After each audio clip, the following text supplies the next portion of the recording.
آج دنیا kids inventors day منا رہی ہے اور اس دن کو منانے کا مقصد جس طرح سے سیدہ مدیحہ زہرا نقوی نے آپ سے کچھ دیر پہلے یہ بتایا آپ کو کہ اس کا مقصد یہ ہے کہ بچوں کے اندر تخلیقی صلاحیتوں کو اجاگر کرنا ہے.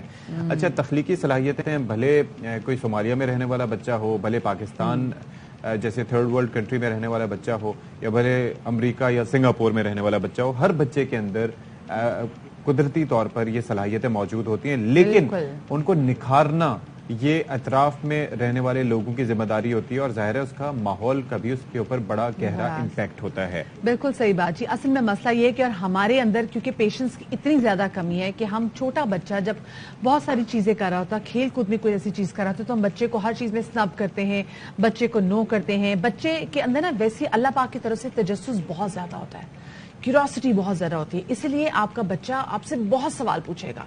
ٹھیک ہے, وہ لوگ کہتے ہیں جی ہم بھی تنگ آ جاتے بچے تے سوال کرتے, لیکن جو مائیں جو باپ اپنے بچوں کی ہر سوال کا جواب دینے کی کوشش کرتے ہیں وہی بچے ایک طریقے سے آپ ان کو انکریج کر رہے ہوتے ہیں کہ وہ اور سوال پوچھیں, وہ اور اپنی آبزرویشن کو بڑھائیں, اور یہی بچے ہیں جو کہ کچھ ڈفرینٹ کر سکتے ہیں. یہ جو انوینٹرز ڈے جو آج ہم منا رہے ہیں وہ بھی بچوں کا, یہ ایسے ہی بچوں کو سیلیبریٹ کرنے کے لیے. اور دیکھیں میں چاہتی ہوں جو مائیں ہیں اور اسپیسیفکلی سے مائیں نہیں, جو باپ ہیں جو اسپیسیفکلی آفس میں بیٹھے ہوئے, پلیز غور سے یہ جو آج کا ہمارا جو اسپیسیفکلی ٹاپک ہے اس پہ ضرور آج گھر جا کے بھی سوچیں کہ کیا آپ نے اپنے بچوں کو کہیں تک انکریج کیا کہ آپ کے بچے نے کوئی ڈفرینٹ چیز بنا کے آپ کو دکھائی ہو کہ بابا دیکھیں میں یہ چیز بنا سکتا ہوں, چاہے وہ لیگو سے ہی بنا رہا ہو, وہ کسی بھی چیز سے بنا رہا ہو, بٹ کیا آپ نے بچے کو کبھی اتنا حوصلہ دیے؟ بالکل جی, یہ بڑی ضروری بات ہے کیونکہ ہم نارملی کیا کرتے ہیں کہ ہم ان کو بچوں کو شٹ اپ کال دے دیتے ہیں اور ہم یہ چاہتے ہیں کہ جو کام ہم ان سے کروانا چاہتے ہیں اسی کے اوپر وہ ہاں کریں.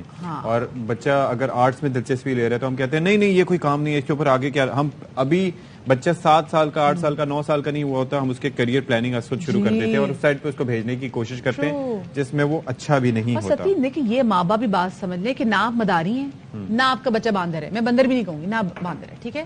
آپ کو اپنے بچے کو بچہ دیکھنا ہے اور آپ نے اپنے بچے کی تخلیقی صلاحیت کو بڑھانے کے لیے اس کو ہیلپ آؤٹ کرنا ہے. اس پلیٹ فارم کا سہارا لیتے ہوئے میں اپنی والدہ کو کہنا چاہوں گا, امی آپ نے دیکھ لیا کتنی ضروری چیز ہوتی ہے وہ جو میں گھڑیاں توڑتا تھا اور ایک گھڑی کے پرزے دوسری گھڑی میں لگا دیتا تھا, وہ کتنی میرے لیے اچھی چیز تھی. انشاءاللہ رولکس کے بعد یہ میرا بھائی بنائے گا. میری کٹ پڑی تھی اس سے میری تخلیقی صلاحیتیں ماند پڑ گئی ہیں, ورنہ سوچے میں اور زیادہ تخلیقی. لیکن آپ دیکھیں جو آپ کی امی آپ کو ہوائی چپل مارتی تھی اس میں ان کی بھی تو صلاحیت کو آپ اپریشیٹ کریں, جو جس طرح سے ڈب کرتا تھا. چلے جی یہ تو باتیں چلتی رہے گی ہماری. لیکن اس وقت مائنہ دانشور ماہر تعلیم اور سائنسدان ڈاکٹر عطا الرحمان صاحب ہمارے شو میں ہمارے ساتھ موجود ہے اور ہمارے لیے بڑے آنر کی بات ہے. السلام علیکم عطا صاحب, welcome to Bakhabar Savera and a very good morning. وعلیکم السلام, شکریہ, بہت بہت تھینک یو.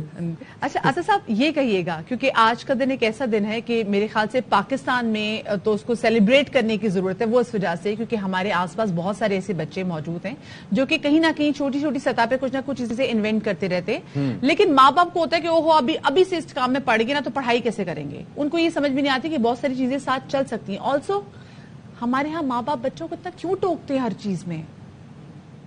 جی بالکل آپ نے صحیح فرمایا. دراصل آج کی دنیا جو ہے وہ اب جدت ترازی پر اور تحقیق پر جو ہے منحصر ہے ممالک کی ترقی, اور وہی ممالک آگے بڑھ رہے ہیں جہاں انوویشن اور انٹرپرینرشپ, جہاں جدت ترازی جو ہے انہوں نے اپنے جو اقتصادی ترقی کے اندر سمو لیا ہے. اور چھوٹے چھوٹے ممالک جیسے سنگاپور دیکھیں کہ اس کا جو آج جی ڈی پی جو ہے وہ جرمنی اور فرانس اور سویڈن سے زیادہ ہے جو پر کیپٹا انکم ہے. کیا وجہ؟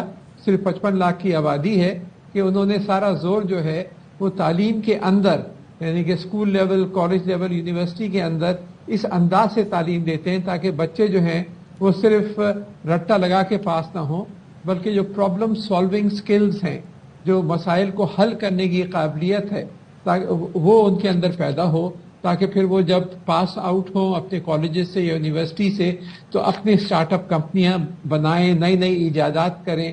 اور یہ پھر اس کے جو عکاسی ہوتی ہے, اس کا ریفلیکشن آپ کو جو پیٹنٹس کی تعداد ہے اس سے ہوتا ہے کہ کون سی قومیں جو ہیں سب سے زیادہ بین الاقوامی پیٹنٹس شائع ہو رہے ہیں, سب سے زیادہ ایجادات ہو رہی ہیں.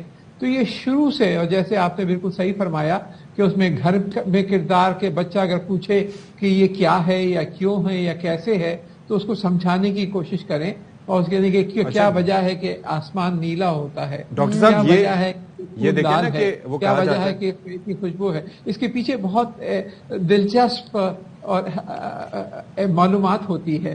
لیکن مسئلہ یہ نا ماں باپ کو خود پتہ نہیں ہوتا وہ بچوں کو کیا جواب دیں گے. میں بھی اس طرح کا ماحول پیدا کرنا چاہیے. اچھا، اور ایک اور چیز ہے، آپ ہمیں سن پا رہے ہیں ڈاکٹر صاحب؟ جی میں سن رہا ہوں. اچھا، میں یہ عرض کر رہا ہوں کہ آپ یہ دیکھیں کہ ایک آپ کو کہا جاتا ہے کہ ایک بچہ جو 4 سال کی عمر کا ہوتا ہے تقریباً وہ ایک دن میں 400 سے زیادہ سوالات پوچھتا ہے. اب مسئلہ دراصل یہ ہے کہ پہلے پھر بھی والدین جب یہ گیجٹس نہیں تھے تو اس وقت فوکس کر لیا کرتے تھے بچے کے سوالوں پہ، وہ خود سوچنے کی کوشش کرتے تھے. ظاہر ہے کہ بچے ایسے سوال پوچھ جاتے ہیں آپ سے کہ آپ کو نہیں پتا ہوتا، آپ ان کے جواب تلاش نہیں کرتے. اب یا تو آپ اپنے گیجٹس میں گم ہوتے ہیں، فون میں گم ہوتے ہیں، یا وہی فون آپ اپنے بچے کو پکڑا دیتے ہیں کہ جی اپنے خود ہی اپنی سکلز کا استعمال کرو اور دیکھتے جاؤ کہ کیا ہے اس میں. تو آپ کے خیال میں یہ مزید جو ہے وہ ارتقائی عمل میں ایک رکاوٹ کا باعث بن رہا ہے یہ چیز، یا یہ فائدہ مند ہے؟ جی یہ بہت اہم ہے کہ ہم جو بچہ سوال پوچھے تو اس کا اپنا پھر پوری اٹینشن اس کی طرف دیں اور اس کے سوال کا جوابات دینے کی کوشش کریں اور سمجھائیں اس کو سمجھا کر. بہت سے پیرنٹ جو ہیں ڈانٹ دیتے ہیں کہ پریشان نہ کرو ہمیں، اور آپ ادھر ادھر سے اس کو ٹال دیتے ہیں. تو ہمیں بچے کے اندر شروع سے ہی انکریج کرنا چاہیے اور دلچسپی پیدا کرنی چاہیے کہ چیزیں جو ہیں وہ ایسی کیوں ہیں، ان کے پیچھے کیا چیز دلچسپ جو محرکات ہیں جو سامنے ہیں. اور اسکولوں میں بھی آپ دیکھیں کہ ایک روٹ لرننگ کا ماحول ہے کہ آپ رٹا لگائیں اور پھر پاس ہو جائیں. وہاں بھی پورا تعلیمی نظام آپ کو بدلنا پڑے گا اسکولوں کے اندر بھی، تاکہ جو پرابلم سالونگ سکلز ہیں وہ پیدا ہوں. اور یہی چیز پھر کالجز اور یونیورسٹیز میں آگے جاتی ہے. اور پھر انٹرپرینرشپ اور انوویشن کے باقاعدہ کورسز پڑھائے جاتے ہیں ان یونیورسٹیز میں، جن کا میں نے ذکر کیا سنگاپور اور کوریا اور دوسرے ممالک میں. ہمارے ہاں اس طرح کا نہیں ہے. یہ سلسلہ جو ہے اس کے اندر سمونا پڑے گا، تعلیم کے اندر بھی اور گھر کے اندر بھی، تاکہ بچے جو ہے اس کا پھر آپ اس کی جو عکاسی پھر آپ دیکھیں گے کہ نئی نئی ایجادات ہونی شروع ہوں گی پاکستان سے.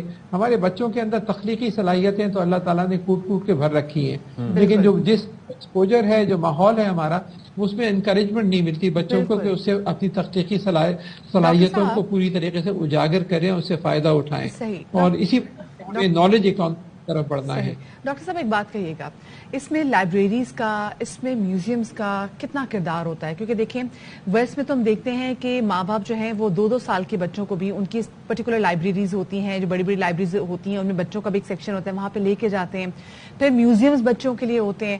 تو کتنا زیادہ ضروری ہے کہ ہمارے آس پاس یہ تمام تر چیزیں ہوں جو کہ بچوں کو سوچنے پر بھی مجبور کرے، because not every kid is intelligent, not every kid will have lot of questions to ask. So کتنا ضروری ہے کہ ماں باپ خود ہی اپنے بچوں کے اندر بھی جستجو پیدا کریں؟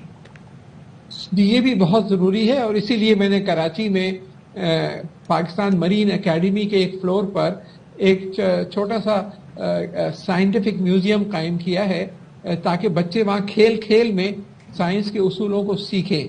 تو اس میں ہزاروں بچے جو ہیں ہر مہینے اسکولوں سے آتے ہیں، اور وہاں کے کوئی 40 کے قریب مختلف گیجٹس لگے ہوئے ہیں، جس میں گریوٹی کو دیکھنا، پانی کو فلو کو دیکھنا، اور جو دوسرے پرنسپلز ہیں سائنسز کو، اس کو کھیل کے طور پہ وہاں سمجھ سکتے ہیں. اور چھوٹا چھوٹا لکھا ہوا بھی ہے ہر جگہ. تو یہ ہمیں ہر شہر میں اس طریقے سے میوزیمز قائم کرنے چاہیے. آپ دیکھیں مغرب میں تو یہ عام ہے، لیکن پاکستان میں اس کی ٹریڈیشن نہیں ہے. ہمیں ہر شہر میں اس طرح کے اور لائبریریز بھی ہونی چاہیے جہاں جو ساری جو معلومات ہیں وہ اویلیبل ہوں. اور اب تو انٹرنیٹ کے ذریعے بہت کچھ اویلیبل ہے علم جو ہے. اور ایک ہم نے موکس کہلاتے ہیں، یہ میسو اوپن آن لائن کورسز.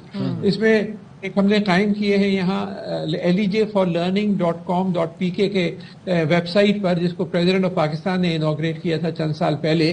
تو یہ جو ہے یہ اس میں آپ کو ہزاروں کورسز مل جاتے ہیں، جس میں بچوں کے اسکول لیول کورسز بھی ہیں، خان اکیڈمی کے، اور دوسرے لیکچر کالج لیول اور یونیورسٹی لیکچرز بھی ہیں. اس طرح کے جو موکس اویلیبل ہیں، اور خاص طور پہ کووڈ کے آنے کے بعد تو ڈسٹینس ایجوکیشن نے بہت فروغ پایا ہے، تو آپ کو بہت کچھ اویلیبل ہے. تو ہمارے اسکولوں، کالجز اور یونیورسٹیز میں چاہیے کہ نہ صرف اپنے اساتذہ سے مستفید ہوں، بلکہ یہ بین الاقوامی کورسز ہیں اور اس کے اندر انوویشن کے اوپر کہ نئی نئی ایجادات کرنے کے کس طرح کرتے ہیں، کیا مائنڈ سیٹ ہونا. یہ جو ہے یہ اصل معاملہ ہے کہ کس انداز سے آپ سوچتے ہیں. اسکولز میں ایسے گالاز ہونے چاہیے، اسپیسیفکلی ایونٹس ہونے چاہیے جس میں بچوں کو ہو کہ آپ کچھ بھی بنا کے لے کر آئے بٹ میک سم تھنگ. سو ایسی چیزیں بچوں کو بہت زیادہ انکریج کرتی ہیں. بہت شکریہ جی. ماہر تعلیم ڈاکٹر عطاء الرحمان صاحب ہمارے ساتھ موجود تھے.